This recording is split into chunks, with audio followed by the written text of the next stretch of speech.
Assalamualaikum warahmatullahi wabarakatuh. Halo teman-teman semuanya, berjumpa lagi bersama saya dalam channel Mahsis Pria. Pada kesempatan kali ini saya akan memberikan tips, servis, tutorial cara memperbaiki kulkas satu pintu tidak dingin. Bisa teman-teman perhatikan, kulkas ini mereknya Polytron Isocool.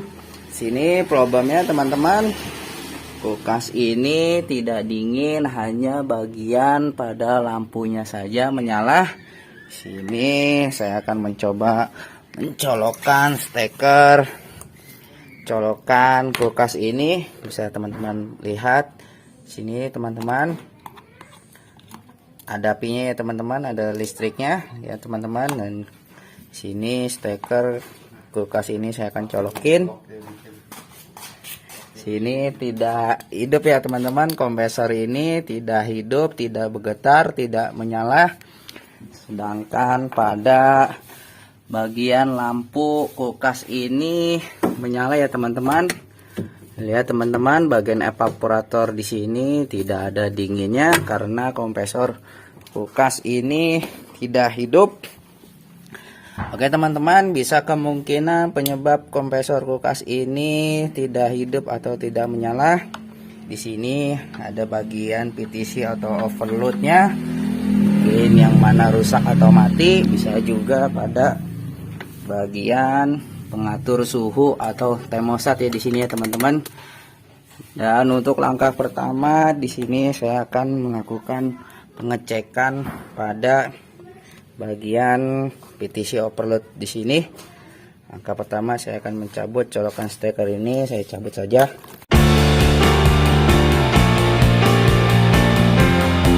Untuk lebih leluasa kita buka saja talang air ini. Nah, oke teman-teman, di sini saya akan melepaskan jalur PTC overload pada kompresor kulkas Polytron ini.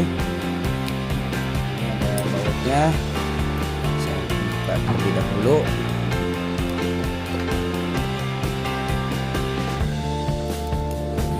Kemudian bagian belakang ini saya akan cukil. Sini kita buka saja teman-teman. Nah, ini sudah terlepas.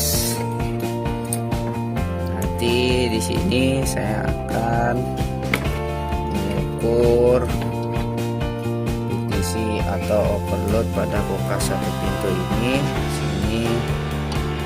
Ini overloadnya kita keluarkan saja.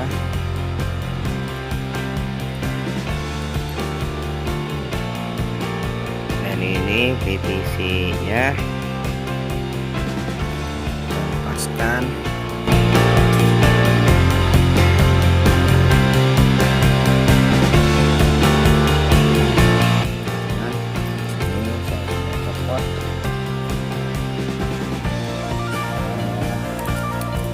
Terlebih dahulu saya akan mengukur overload pada kompresor ini ya teman-teman dengan ampometer. Di sini saya akan hidupkan terlebih dahulu ampometernya. Ampometer ini saya akan korsletkan terlebih dahulu ya teman-teman. Ya teman-teman, terukur atau tersambung. Kemudian overload ini saya akan ukur. Di sini masih bagus ya teman-teman, masih terukur, artinya overload kompresor ini masih bagus, masih aman. Kemudian saya akan mengukur PTC ini teman-teman. Ini pin sakara kita akan hubungkan pada salah satu lubang di sini ya teman-teman, tidak terukur. Sedangkan pada lubang satunya dia terukur di sebelah kanan lubangnya. Teman-teman bisa lihat saya masukkan ke dalam lubang PTC ini, dia tidak tersambung, hanya lubang sebelah kanan yang terukur ya teman-teman. Artinya PTC ini rusak atau tidak berfungsi ya teman-teman. Nanti di sini saya akan membongkarnya.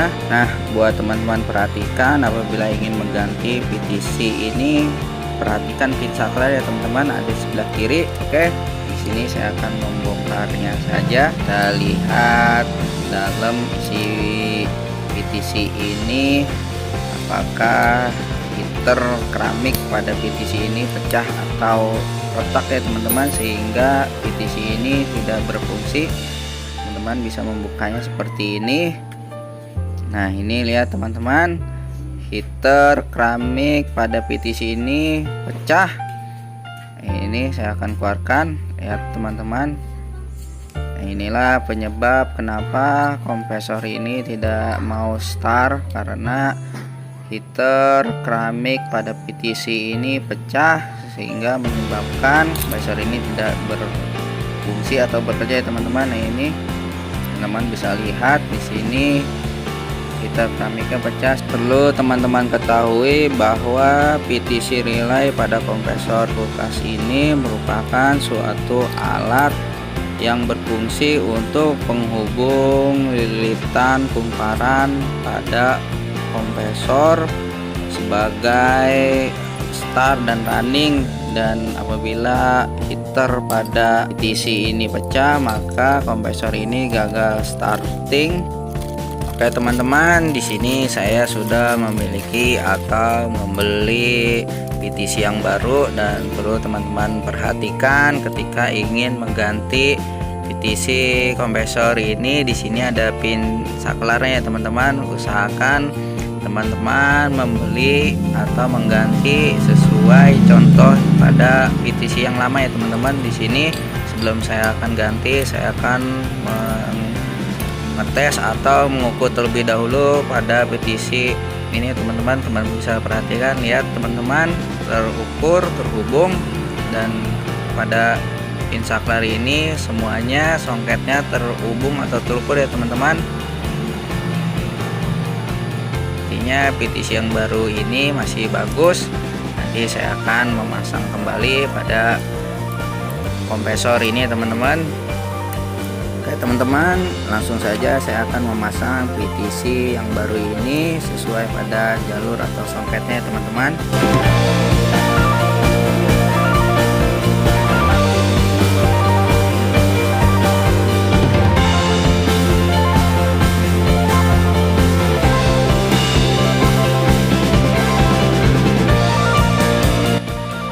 Oke, langsung saja saya akan pasang kembali PTC dan overload kompresor ini ya teman-teman.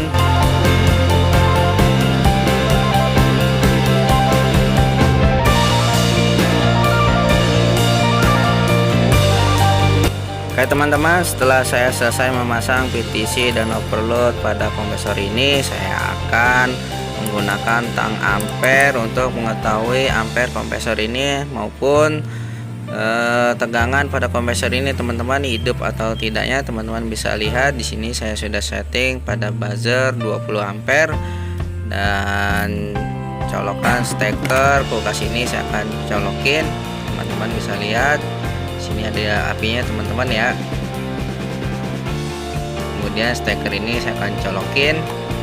Nah ya teman-teman, tang ampere ini sudah membaca kompresor pada kulkas ini, dia sudah hidup ya teman-teman. Artinya kompresor ini mau hidup, dan filter pada kompresor ini sudah mulai hangat. Kita bisa lihat pada bagian evaporator kulkas ini, teman-teman bisa lihat di sini sudah mulai terdengar suara ngericik atau teman-teman ya, dan bagian evaporator ini sudah mulai dingin, artinya bagus. Oke teman-teman, itulah tips servis tutorial cara memperbaiki kulkas satu pintu tidak dingin. Mudah-mudahan video ini bermanfaat. Jika bermanfaat silahkan like, kasih komentar, share, jangan lupa subscribe. Dari saya cukup sekian, terima kasih. Assalamualaikum warahmatullahi wabarakatuh.